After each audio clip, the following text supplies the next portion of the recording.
இந்த கட்சி எப்படி எல்லா தொண்டர்களுக்கும் ஒரு பொறுப்பு கொடுக்குதோ அதுபோல்தான் எனக்கும் ஒரு பொறுப்பு கொடுத்திருக்கு. இது பெரிய பொறுப்பு சின்ன பொறுப்பு கிடையாது.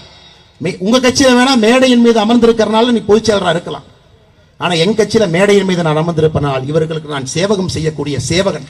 அதான் எங்கள் கட்சிக்கும் அடிப்படையில உங்கள் கட்சிக்கும் இருக்கக்கூடிய அடிப்படை வித்தியாசம். தரக்கூடிய எடப்பாடி பழனிசாமிகளுக்கு இதெல்லாம் தெரியாது. அதனாலதான் அன்பு சகோதர சகோதரிகளே, ஆட்சிக்கு வர வேண்டும் என்று நீங்கள் நினைத்தால் தெளிவாக இருக்க வேண்டும். இரண்டு திராவிட கட்சிகளையும் ஒழித்து கட்ட வேண்டும். தெளிவா இருக்கணும். நம்ம சிந்தனையில எந்த விதமான தேக்கம் இருக்கக்கூடாது. தெளிவாக இருக்க வேண்டும். தெளிவாக இருக்க வேண்டும். இரண்டு பேரையும் ஒழிச்சு கட்டணும். இரண்டு பேரும் நமக்கு பரம் எதிரிகள். என்ன திமுக வந்து கொள்ளையடிச்சு அவனுடைய கட்சிக்காக சொந்தக்காரங்கிட்ட ஆடிட்டர் வச்சு சேர்த்து வைப்பான். எடப்பாடி பழனிசாமி அவர்கள் தன்னுடைய சம்பந்தி மூலமாக கொள்ளையடிச்சு அவர் ஒரிசால, பீகார்ல, ஜார்க்கண்ட்ல மைன்ஸ்ல சேர்த்து வச்சுக்குவார். ரெண்டு பேருக்கும் அடிப்படை வித்தியாசம் எவ்வளவுதான். மற்றபடி இந்த கட்சிக்கு பெரிய வித்தியாசம் எதுவும்